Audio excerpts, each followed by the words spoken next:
Hello, everyone. Happy Friday the 13th and Oh, day 5 of New York Champagne Week and event number 8. So 8 of 10. We're celebrating a perfect Friday night in with the fried chicken and champagne bash. That's brought to us by Chief Bubble Officer of La Caravelle Champagne, Rita Jammet, and Marcus Samuelson of Streetbird NYC and Red Rooster Harlem. So super excited for that. And we have a challenge going, as Shakira mentioned in the pre-recording, where we are asking everyone to post a picture of their plating and presentation to Instagram and tag New York Champagne Week, La Caravelle Champagne, and hashtag birds and bubbles, not birds and bubbles, birds and bubbles.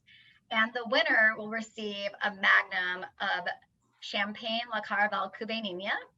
And you have all weekend to post. We will decide the winner on Monday morning and post the winner on both of our social media pages at 12 p.m. noon on Monday. So we're in for such a treat tonight. And with all that I just said, I'm going to hand it over to the queen of champagne in New York ooh, City, Rita wow, Jammet. wow. I've been promoted. Hello, everyone. Thank you so much for being here in your home, but with us. We're going to make this the best Friday, the 13th, 2020 ever. How's that? We do have, right? We do have TGIF going for us. We have the champagne, we have the amazing food, and the fantastic company. So some of you may know me. No, may know me. Some of you know me, and I'm so thrilled to see a lot of my friends here. My husband Andre and I had the restaurant La Caravelle, where the champagne was born in 1998. So the restaurant subsequently had to close, but the La Caravelle champagne was carrying the flag of the brand, and here we are today with so many people to cheer with. Um, the impetus behind tonight, as in a lot of all the events we've been doing, a lot of them with Blaine actually, is to show, it's my quest to show how champagne goes with just about everything. We've done fromage, cheese, we've done caviar with Petrosian, we've done smoked salmon with Petrosian, we've done charcuterie with Ariane Dagan, we've done cocktails with Pam Wisnitzer for the FIAF. So the gamut, and we keep expanding. So now one of my favorite foods on the planet and forever is fried chicken, which honestly speaking, I discovered when we moved to the US in 1980, Andre and I. And ever since, I've been a big fan. And when it was discovered somewhat very happily that it would pair with champagne, then my two worlds were colliding beautifully. La Caravelle is a type of ship that was sailed on when the New World was discovered. And for us, it's always a symbol of discovery, not only of new lands, new cultures, new people, new communities, but also new cuisines, flavors, textures. So that's tonight our big topic. Luckily, we get to taste both topics, so that's excellent. Marcus is going to join us in a few minutes, and we're going to have a little chat with him. He won't be able to stay the whole time, but he'll be here long enough to explain a lot of things to us. Rita, I think it'd be great to tell everyone who's not familiar with New York or Harlem about the Harlem scene and how, I mean, you and Marcus are both total luminaries in Harlem. So it's a real treat to have you both here tonight. So if you Yes, can tell us more about the scene, the food, the culture, the music, all of that jazz, that'd be great. all of that jazz, literally. All that Uh, jazz, literally, yeah. Yes, Harlem. We moved to Harlem in 2012. We used to live on the Upper East Side, and it was just the best to discover this community, vibrant, gorgeous architecture, very friendly people, and delicious food, and the music. I'm a huge fan of music. I'm a very big fan of the Apollo Theater, and participate whenever I can to support. There was also the Minton's Club. That was on 119. So it's really a big venue for music. What is the best music that happened? I mean, when you visit the Apollo Theater, I all urge you to do that. And you'll discover, whenever it's possible again. Obviously, the history behind this place is just magic. And if you're a music fan, you'll go crazy. So yes, Harlem is very near and dear to my heart, but the pioneer of the Renaissance of Harlem is really Marcus. When he opened Red Rooster just 10 years ago. So after he comes in, we're going to talk more about that. But Harlem is incredible for the scenery, the food there, obviously Sylvia's. There's a lot of iconic restaurants here. And it's just, it's kind of large, so I'm still discovering some areas, but I just love these wide avenues where you have plenty of room to roam around and discover the beauty. And the people are so sweet and friendly. So here we are with the Harlem. We're going to continue to talk more about Harlem when Marcus comes in, which should be any minute. So.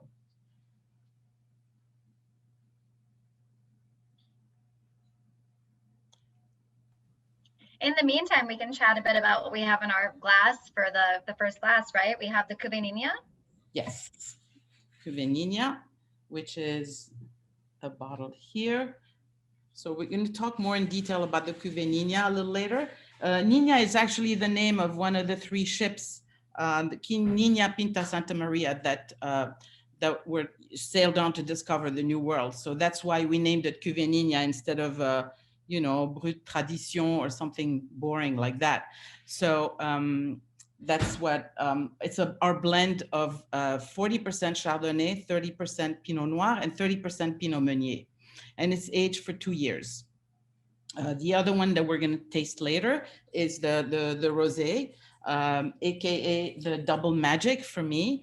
First, Rosé being magic because of the color, because of, the atmosphere it sets in instantly. And then obviously the champagne being the first the major magic in this whole situation. So why don't I check and see? I think Marcus should be coming in any second. And how did everybody prepare? Some people are enjoying, right, already?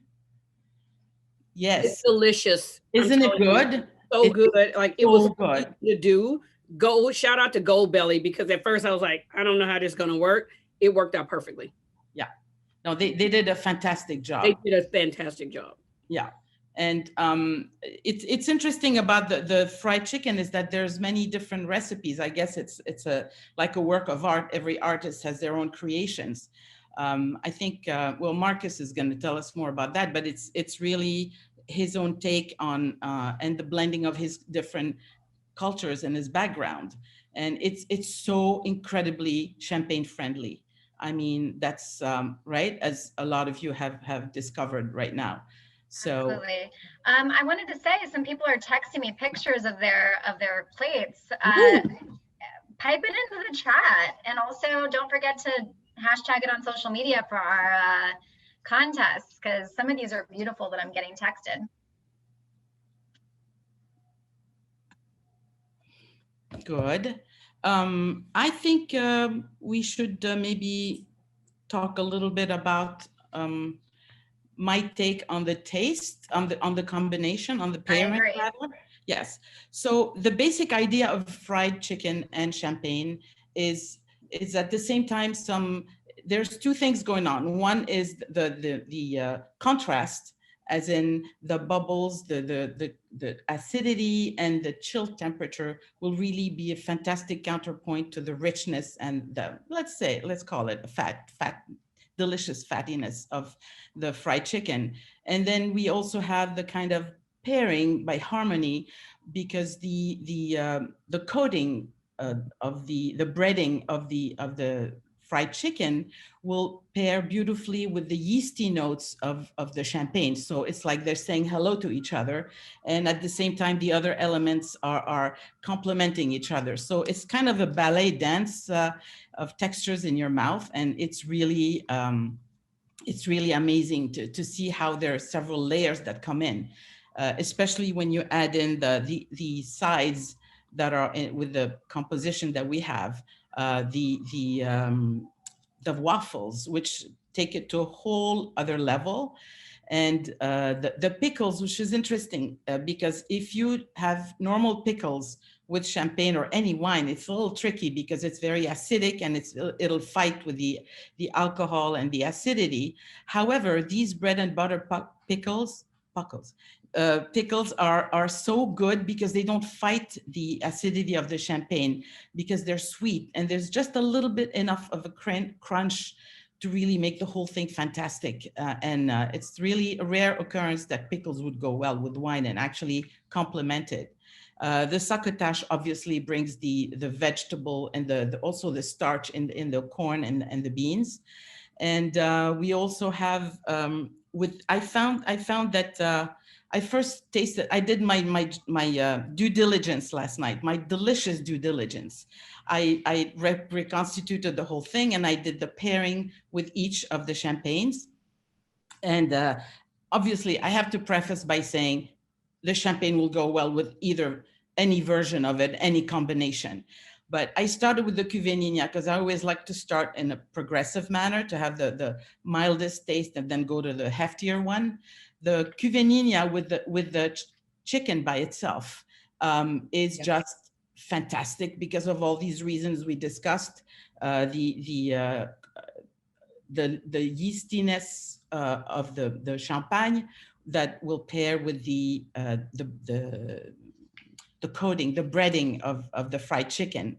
And at the same time, that if you have it at the right temperature, it should be a little chilled. You don't want to have it too, not chilled enough.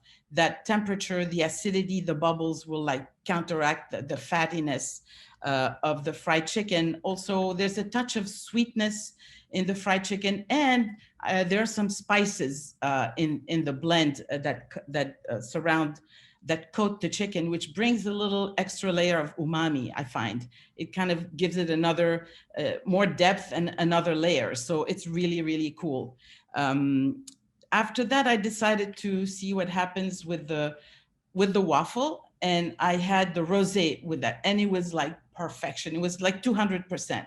Because the rosé has it's also made with Chardonnay, Pinot Noir, Pinot Meunier. The last two are red grapes, but they also blend in some still Pinot Noir, which gives it a little more structure, and therefore it can take more, I would say, heftier flavors and textures, which is what's happening with the waffle. So this is fantastic. And the pickles on top and the vegetables. I mean, if you can put all that in your mouth at the same time, it's just a match made in heaven.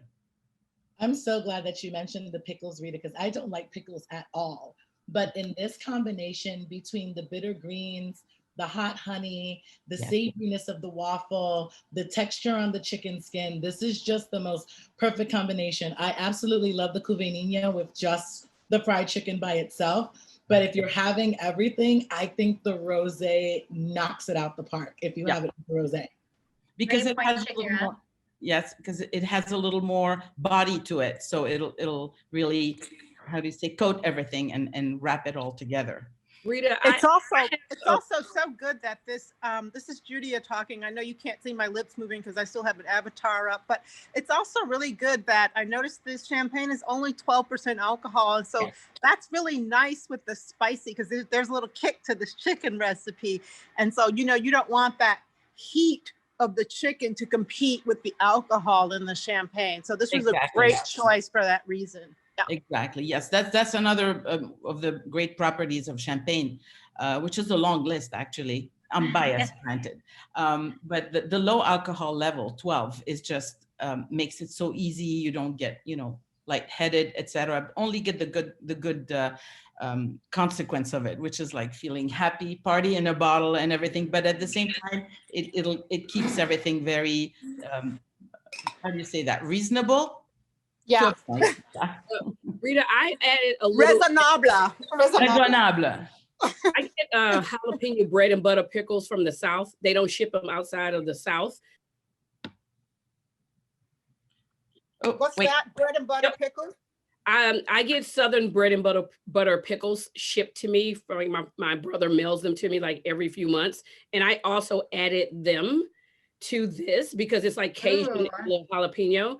And I love the regular bread and butter pickles, but the jalapeno and the spice, they're not too spicy. They just add a Cajun seasoning. So it actually matched the chicken as well. I just did it on one side, like to see like what would it change? Yeah. And it just went perfectly with it.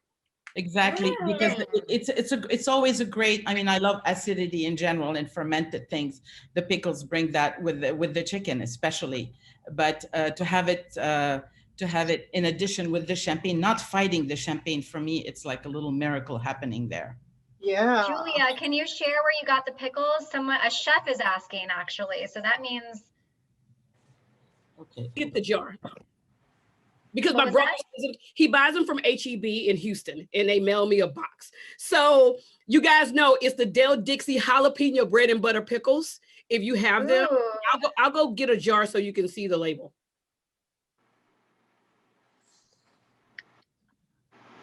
I'm sorry, Marcus is having a little difficulty joining, so I was just. Oh, there we go. There we go. Here we go! Yay!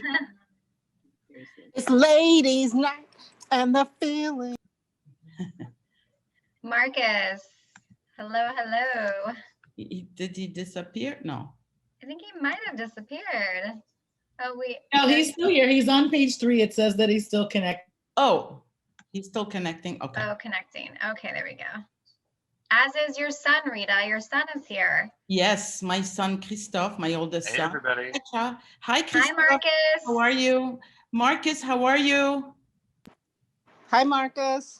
Trying to find you. Yeah, it's the last page, the 3. He's on page 3.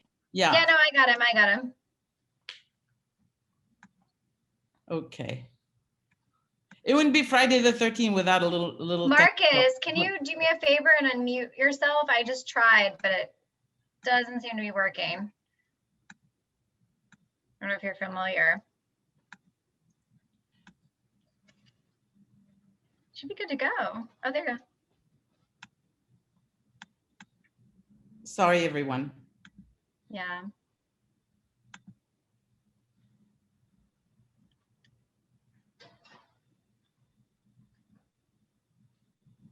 Here are the pickles, if anybody's looking. Ah, awesome.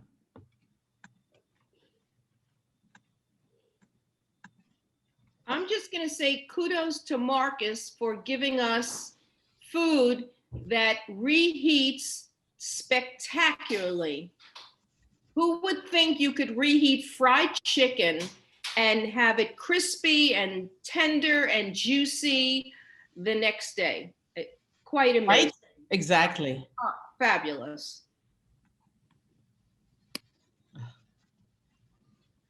I have to say the experience with Goldbelly was amazing because they really delivered. There was one little mishap, and then they just corrected it right away, and it was just fantastic because it's not easy to pull these things off, but I guess they're used to that.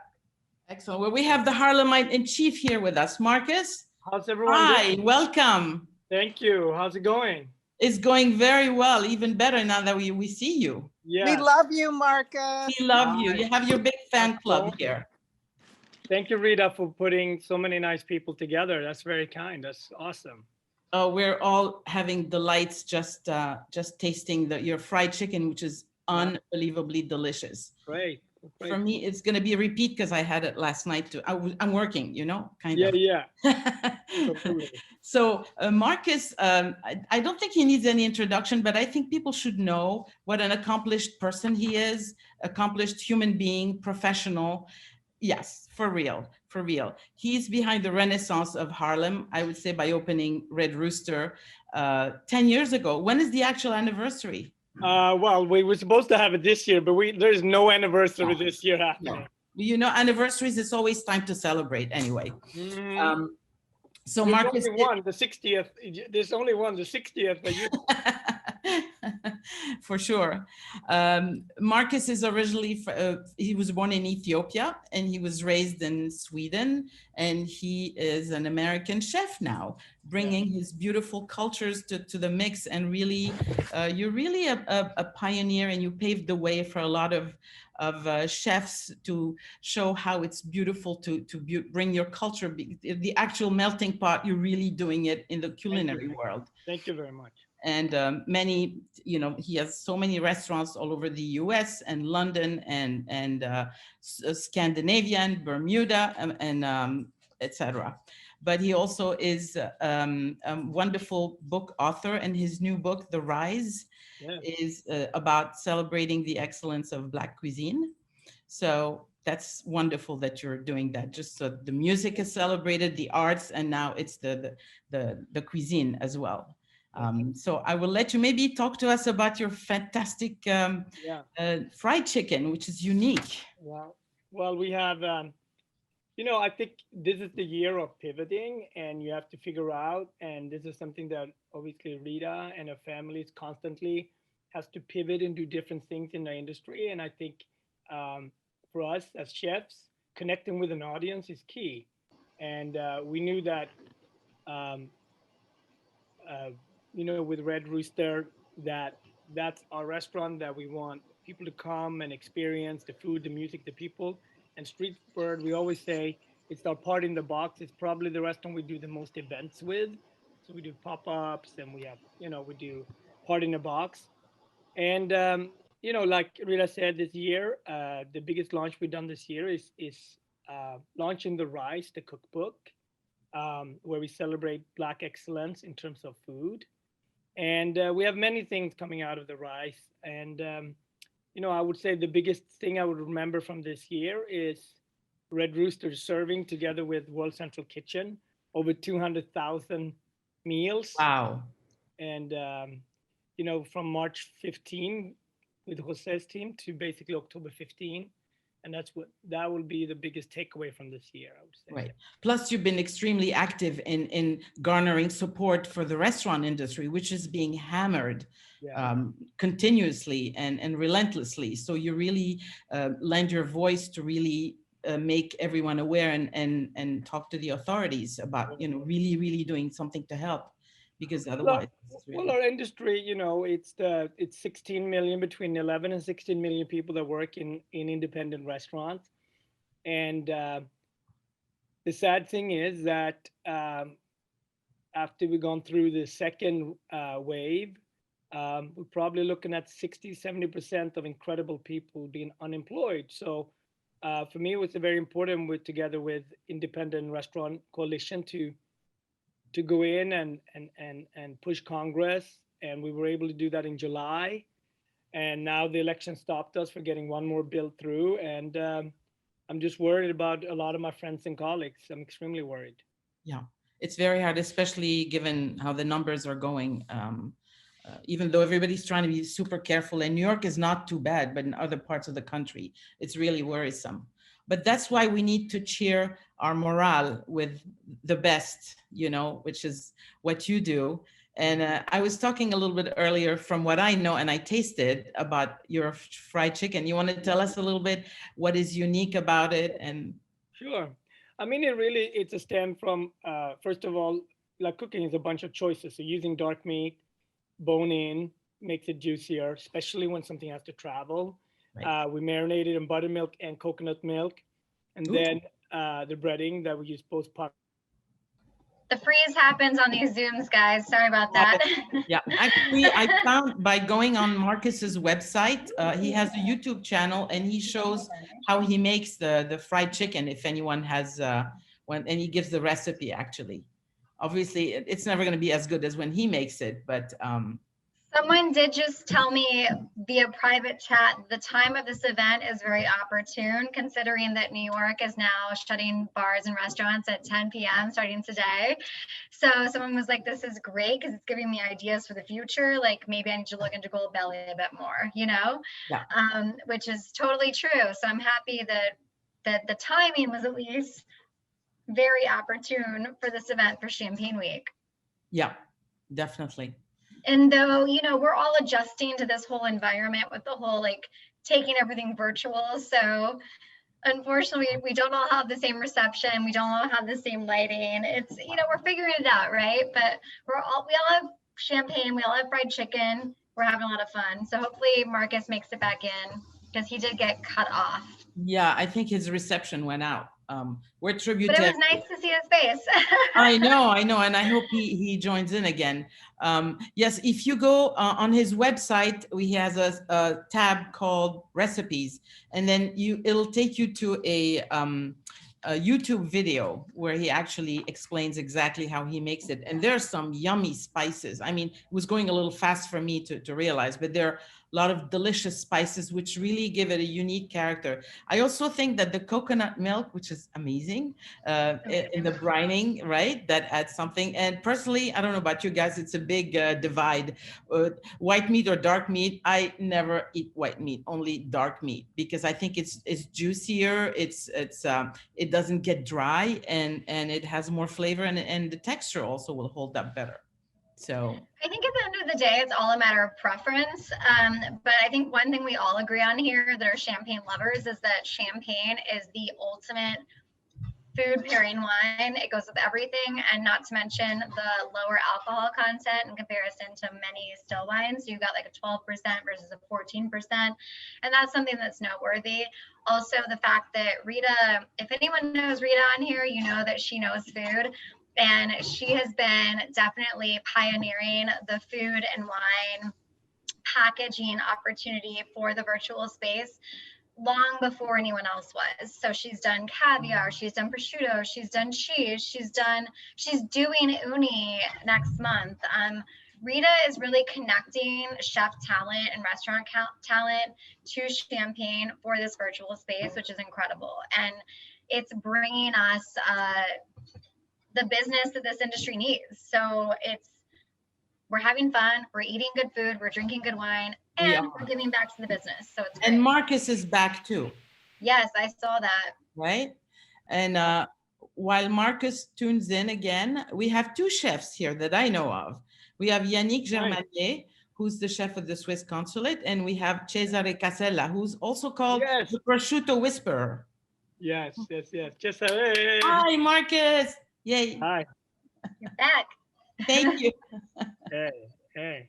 So we were talking about your fried chicken, the spices, and the coconut milk, and yes. But I have to give a big shout out to Switzerland consulate. I lived 2 years in Switzerland. It was a big part of my training. I lived in Interlaken, and I loved spending time in Switzerland. It was a huge part of my training. I worked at a beautiful hotel. Maybe Rita has been there, at Victoria Jungfrau. Yeah. Which is Interlaken. I worked there for 2 years. I actually grew up in Switzerland. Salut Yannick, ça va? Hello Rita. Hello. Yeah, I'm a Swiss citizen too, by the way, in case you. Wow. I grew up in Switzerland after Lebanon. Yeah. In Geneva, where? Geneva. Yeah. Nice. So I was on the other side of the mountain. I was in Interlaken. It was Interlaken is gorgeous. Beautiful. So beautiful. Mm-hmm. I can tell you a funny story about Switzerland. I worked there for 2 years. You start in the garden and you work every station. And the last day I was there, I said, screw it. I'm going to go and see a room. First of all, I've never in 2 years, never been to the lobby. And I've, of course, never been to a room. And my roommate is like, no, Marcus, don't do it. Don't, you have a very good paper. Don't mess it up now. And I said, I've been here for 2 years. I've worked every station. I know. I've never even been through the lobby because we weren't allowed, right? And it's the old days, And then I meet the concierge. I used to play soccer with the concierge. He's like, I'll take you. And then we walk up and we walk into this, beautiful, stunning room. And I was like, I just took a picture with my Polaroid camera and then we ran out of there. And I felt like, yes, I can now leave Switzerland. I've been to the room, Well, I'm sure that now they would make you the guest of honor with what you've accomplished when you go back. We have a question for you, Marcus. Someone just asked, can you tell us about the original Yardbird recipe and how it has evolved? Yeah, sure. I mean, I moved to Harlem 2002. And between 2002 and 2010, I was really learning from the community about how to open Red Rooster. And it was so different than, from how I've learned and worked downtown. But I knew like the good food was not like downtown in restaurant. It could be in an after church program. It could be in the park. And so I was just thinking about, I was building my dishes and I was thinking about fried chicken a lot. And it was just all about choices. I think I decided about dark meat versus breast meat because I thought it would be juicier. Bone in or bone out, skin on, skin off, fry in high heat, low heat. And I was really thinking about it like a French fry, right? Like you actually, you almost like confit it first, the first cook, and you lift it out, and Yeah. you fry it. Fried And twice. Yeah. I'll tell you, the person who fried the first chicken at Red Rooster was actually John Legend. Really? Because Oh, John was like, Cool. I had these people, like, I was like, I always cooked for people. I was like, I need to cook for people who really knew it.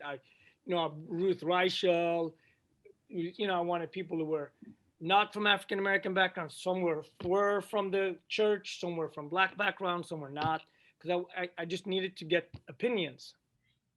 So one day, John just said to me, Marcus, you're overthinking this damn bird. Just fry the goddamn bird. That's what he said to me. I said, you come up and show me. It's like, I will. And that was just when we were building. And then one day he was there. And he fried the bird. And like, this is how it should taste. And, it was funny because we did comparisons. But, I didn't grow up with fried chicken. So it was something I had to learn. It takes a lot of humility and you have to learn. And then I went over to Charles, actually, from Charles Pan Fried Chicken on the west side, and on the west side, and it's all about studying. Just like when I study in France, it's no different. Like it's a product, you want to do the best. There is a tradition, you want to honor the tradition, and then you want to go left and do your own thing. And then you add your own touch to it, which is beautiful. I think, and we were saying earlier, all the complexity of the flavors, there's some sweetness going on, there's a little acidity, it's just the bitterness with the greens on the side, and even those bread and butter pickles, which we're like raving about, because they don't fight the champagne. That's why they're my friends now. Yeah, they're your buddy. Absolutely. So it's just the whole thing. Marcus, can you tell us some of your favorite champagne and food pairings besides fried chicken? Yes. I know you love champagne. No, and I can tell you the moment actually it really changed for me. I saved my money. This is how when I was in Europe, I had no money, but I saved up for one experience a year, right? And I went to Alain Ducasse in Monte Carlo. Oh my God, what a gorgeous restaurant. I read, and I was in Switzerland, so it wasn't that far away. And, I borrowed like a server's jacket and all of this, took the train down and boom, did it. Because I read that it was a vegetarian tasting menu. This is like, I don't know, 93, something like that. And I was like, how can it be a vegetarian tasting menu? I didn't even understand the concept. So I had vegetarian 6 courses and 1 glass of champagne, because that's all I could afford.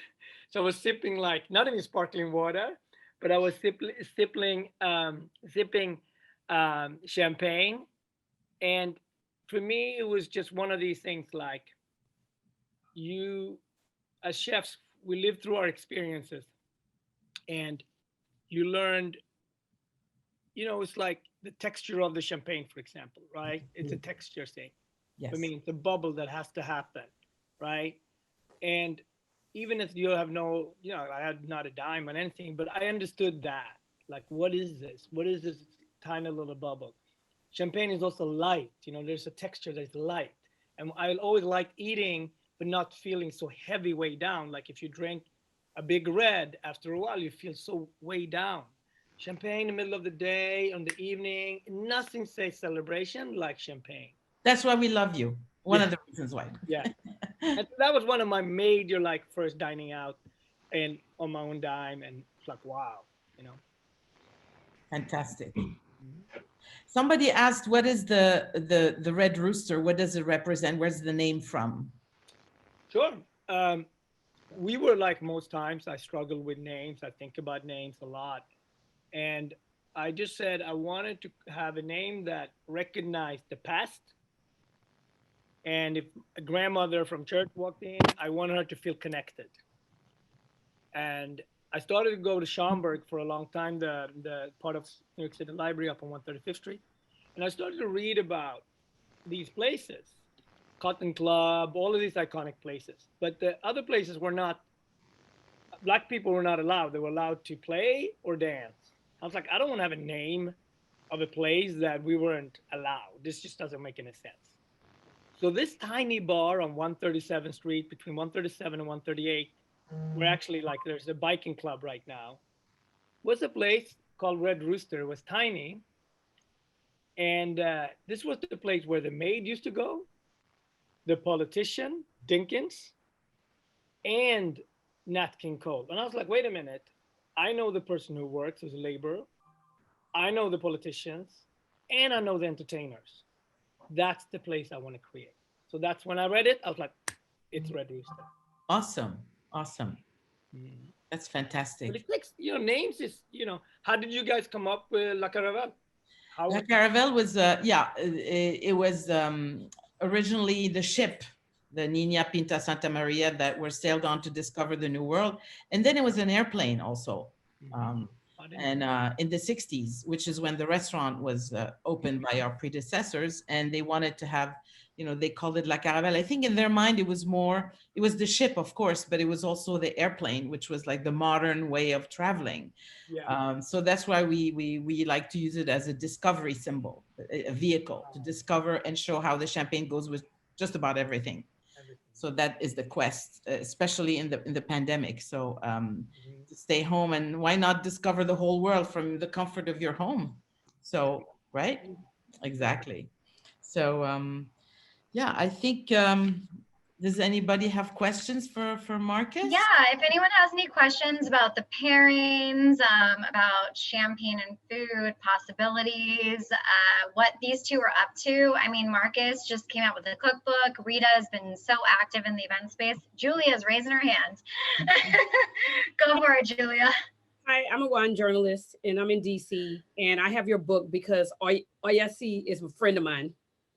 So I know she co-wrote the book with you, but DC has a huge Ethiopian population. When the world comes together, you should do a pop-up here. Yes. Because we call it Little Ethiopia. Like we have this community. And Seconded from DC. But what was the inspiration? We love it. So I was flipping through the book, and the words match the photos. Sometimes when you read a book and it's about food, the words don't really match the photos. There's photos and then there are words, and they're kind of sometimes disjointed.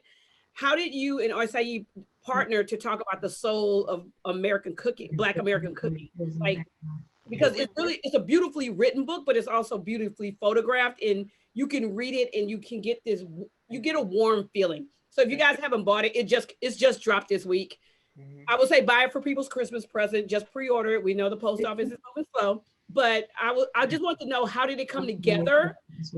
I'm being honest. How did it come together where, the food and the words actually connect? Because we don't really, there's just so much disconnect in the history of Black food in America. Like people might say there's Edna Lewis, but there's so many people between Edna Lewis and yourself that you were able to capture. Yeah, so my book takes about 4 years to do, right? 4 years process. And I knew that, say for me, she's brilliant. She's truly a brilliant writer. She's also a historian, right? So it wasn't just Osei and me, it was also Yewande who made the recipes. And what's great about Yewande, myself, and Osei, we are 3 people with African descent, but very different African descent. And Osei is also a writer and I'm a chef, so we look at the world differently. And that was helpful in making the book. And then Angie Moser, who shot the picture, she traveled the country for 2 years to get the pictures. food, a cookbook is really collaboration. I felt like this, unless we correct the authorship of American food and bring in people of color, we haven't told the right American history in terms of food. And we have to take the authorship, we have to create memories, so people starting having memories, not just Black people, but everybody have memories around Black food and Black culture. And then we create aspirations, and we can collectively say that when I think about music, American music would not be the same without Black contribution, and we know that, whether it's jazz, hip hop, bebop, rock and roll. 2000%. Yeah. So it's the same with food. Let's acknowledge not one person did this. There was many sides. So that's it. It's about a celebration. And it doesn't mean that American food is different. It just means let's talk about the history the way it was. Let's acknowledge the people that contributed, and let's celebrate it. That's it. It's a very beautiful book between you and Tony Tipton Martin's Jubilee. Those, like, I was just waiting for those to come. Like, that was just a great pairing. Also with IIC is an amazing writer, so as well. So thank you. And Tony is amazing. Tony's in the book too. Yes, I know. I'm reading it. I read it like some people read. I'm reading it at night in the bed, like a novel, because that's how I read a cookbook before I ever start thinking about cooking. I have to read it through first, just to make notes and just think about because I knew her from her work with in food writing. So for me, I've been reading it at night, and I'll start cooking from it for the holiday. But also, it's a part of my gift guide with Rita's champagne. So, Yay! yeah. Thank you, Julia. I think Shakira has a question too. Thank you for being here, Chef. Such a unique background that you culturally brought together. I saw in the chat there are a couple lovers of Ethiopian food. So in addition to the DC pop-up, I want to know, now that you've been drinking champagne, which Wat or which Ethiopian food and which Scandinavian food do you think pairs best with champagne? I've been a fan of yours for a long time, from the days of Aquavit to the soft opening of Red Rooster. So it's truly a pleasure to have you here tonight.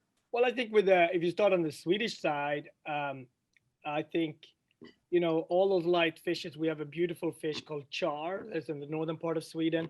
We also have incredible halibut, and even, a crayfish, like we have langoustine crayfish. So they come from the ocean, not from the rivers. So any sort of cold, clear water seafood that you just either kiss in the pan or you treat on the grill, all of that would be wonderful with champagne. In terms of Ethiopian food, I would say we have and you need an aged champagne. So we have a beef tartare that's called kitvo, that comes from our wife's tribe. Because it's pretty clean and pure. It's a beef tartare that you eat warm, and it has this fermented butter that you add in. And so something like that you have a balanced amount of heat. It's a lot of umami. So an aged champagne would work very, very, very well. So I think it's, some of the stews, they're super spicy, flavor forward. So I would say a beef tartare is very clean. And there is actually an area in Ethiopia where you have even almost like ceviche, but it's done with spices instead of acid. So you cure it that way, almost like crudo in a way, actually, more than anything else. So. Oh, wonderful! Thank you. That's amazing. We have so many more delicious. To get that in New York though, because now I'm salivating over the thought of that. You eat Ethiopian food, you should eat in DC. Eat it in DC. So Aaron has a question. What's your favorite champagne? And I think you have to say La Caravelle. Yeah, but it's your favorite champagne, right? Yeah. Rita was kind enough to send over the Rosé the other day, and I think nothing is more festive than that. For me, it's the most festive thing, because it's not amazing, right? Bubbles, but it's also how it sits in the glass. And when you have just a little bit of light on the table, and you see that pink, beautiful bottles, If you don't have a good time at that party, I'm sorry, I can't help you. Figure it out. Thank you so much, Marcus. It's such Thank a you. treat. You all should know that Marcus and us are neighbors. We're like a few steps away from each other. Yeah. So it's such a treat. And he has a beautiful family. First of all, I should say that Marcus is one of the biggest hearted people I know in my life. He's one of the kindest human beings, in addition to all the other talents that we saw tonight. Thank you. And his beautiful wife, Maya, and their son, Zion, are like human gems too. Thank you. So Have a good holiday season. and thank take you so care much, and love Marcus. one another. All right. It was Thank so you, guys. special to have you. Thank you. Thank you, Thank Chef. Can I Marcus, ask do you a have time question? for one more question? Because Yeah, sure. Cha McCoy from Sure. Cherry Bomb Let's has do a it. question for you, and I'm Let's gonna do it. let her I love unmute Cherry herself Bomb. and ask that. Yeah. Cha? All right, now you know everybody in Harlem is basically cousins. So, Yeah. Chef, aka cousin, I just wanted to thank you for being here tonight. And my first question is really about kitchen and table. So, as I'm an avid traveler, every time I'm in Stockholm, I stop by your restaurant, Kitchen and Table there. And as a native Harlemite, I'm it's joining interesting. Marcus to see Samuelson for the his actual- and Rita Oh. Jammet for their fried chicken and champagne event. Since somebody put Judy on mute, I'm sorry. I think Oh, I'm she- sorry. No, keep going, keep going. So yeah, I just was interested when I'm at Kitchen and Table in Stockholm. There's so much Harlem references on your menu that it's hilarious. So I was having some of your wine, and it was called like the Lenox Avenue, and people Yeah. would like crack up when I put it on Instagram, like the Lenox, they making wine on Lenox Avenue. I'm from Lenox Avenue. I have no idea where this wine is being made. I think Marcus is selling a dream to people in Sweden. But I just wanted to, if you could take a second to talk about your other international locations Yeah. and how important it is for you to incorporate Harlem there.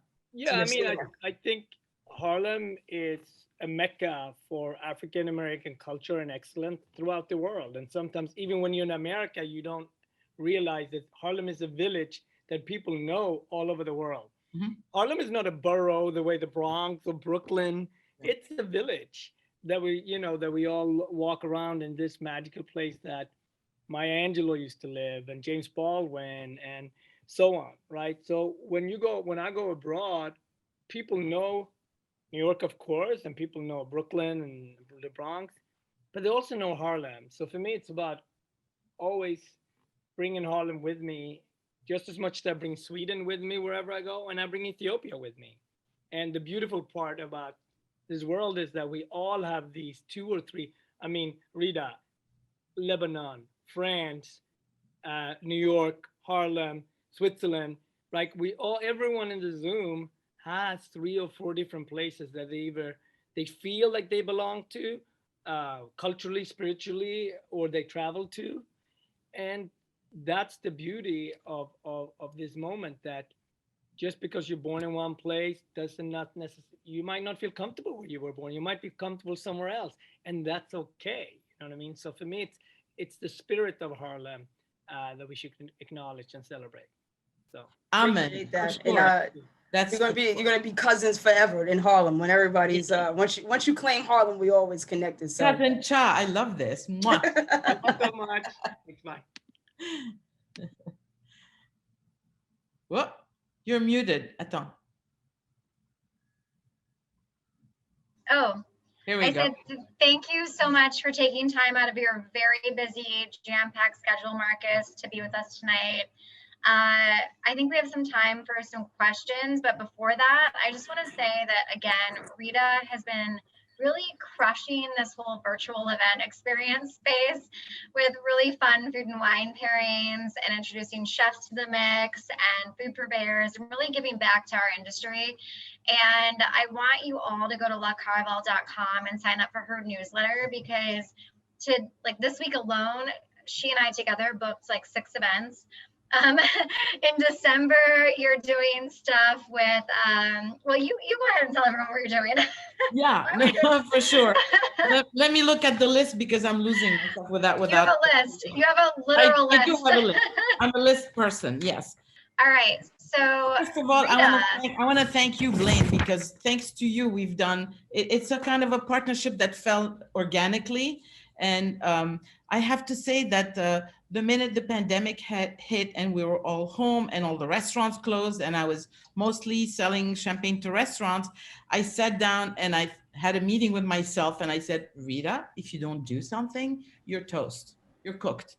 So I don't really like to be a toast. I like to eat the toast, but not be the toast. So I said, virtual, this is where everything is happening. So that's where I started to get into these events. And I have to say, it's so much fun because it's totally different parameters, but you can derive just as much pleasure and learn a lot of things and meet amazing people. So that's the point I wanted to make. And also Cesare in the room, who's also with us, Chef Cesare Casella, who is called the Prosciutto Whisperer. Stay tuned because we're doing an event together. Right, Cesare? Yes, I hope. Thank you for tonight. It's great. It's great. The combination was great. And your champagne, is a great. Thank you so much. You're the prosciutto whisperer, correct? Yes, he is. Is he ever? He's an extraordinary chef who knows definitely Italian cuisine and others. So we have a little IG live with Berta Gonzalez, the founder and owner of Casa Dragones, the tequila. If you all know me a little bit, you know that tequila is, after champagne is my other favorite beverage, leaving the wines alone. So on Tuesday, we have an IG live and we're working on doing a little joint package for the holidays. Then Small Business Saturday on November 28th, Saturday. Yeah, I'm gonna partner up with my amazing friend Julia Rosa, who's an incredible florist artist and designer. So we're gonna come up with also a package, a joint package with Bubbles and Bouquets. B&B, and the name of my company actually is called Bouquet Ventures. Do you know how many people think I'm in the flower business? The wine. Then we have a live event, hopefully, I don't know, with the state of restaurants, outdoors at Kochi, which is an incredible Korean restaurant. They have a huge outdoor covered, heated situation. And we're going to do industry night there on Monday, November 30th from 5 to 9 p.m. And they're going to be pouring La Caravelle by the glass. So that's really, really exciting. Then on December 6th, Sunday, I don't know if you all know Belinda Chang. She's an extraordinary master sommelier. She's just a wealth of knowledge and a long time dear friend. She's now back in Chicago, but she's doing virtual boozy, bubbly brunch. So that'll be us there. And prosciutto event and uni event to be determined. So that was the plug. I'm sorry about that, but Rita is probably one of the biggest uni fans in this business. So the uni and champagne is going to be pretty epic. So the point is go onto the website, sign up for the newsletter. We're teaming up a bunch to do a bunch of fun stuff. We have a lot of fun together. Yeah, and so I'm super excited that Rita has been a real pioneer in the champagne space for the virtual wine event. Thank you. And I want to also thank Evans Gebhardt from Wired for Wine, who did a fantastic job in making sure all of you got your bubbles in time, because that's, my God, life without bubbles, what would we do? So don't forget, if you did not make your chicken tonight, you might make it later tonight, you might make it tomorrow, you might make it this weekend, you might order it inspired by this event. Take a picture of the dish, tag La Caravelle Champagne, tag New York Champagne Week, hashtag Birds and Bubbles by Monday. And we're going to give the winner of the best presentation a magnum of Cuvée Nina. Fun. Lane, just one thing, it's a lot of food. If you're like me, I only made one portion of it. You can actually freeze it for 2 months. Yes. You can freeze the chicken. That's good. It's on the Goldbelly's website that you can actually freeze it. So you can just mark it for 2 months. Yeah. That's fantastic. That's and great. I'm sure it will freeze well because the dark meat will hold up really well. One more reason. If anybody tossed away the instructions for reheating, I'm just going to put the link in the chat